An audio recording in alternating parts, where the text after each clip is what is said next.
ہے۔ لوگوں کا حساب اعمال کا وقت نزدیک آ پہنچا ہے اور وہ غفلت میں پڑے اس سے منہ پھیر رہے ہیں۔ ان کے پاس کوئی نئی نصیحت ان کے پروردگار کی طرف سے نہیں آتی مگر وہ اسے کھیلتے ہوئے سنتے ہیں۔ ان کے دل غفلت میں پڑے ہوئے ہیں اور ظالم لوگ آپس میں چپ کے باتیں کرتے ہیں کہ یہ شخص کچھ بھی نہیں مگر تمہارے جیسا آدمی ہے، تو تم آنکھوں دیکھے جادو کی لپیٹ میں کیوں آتے ہو؟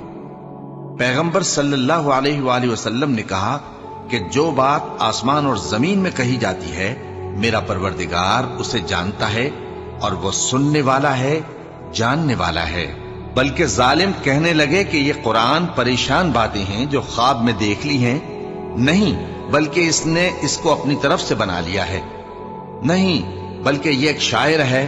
تو جیسے پہلے پیغمبر نشانیاں دے کر بھیجے گئے تھے اسی طرح یہ بھی ہمارے پاس کوئی نشانی لائے۔ ان سے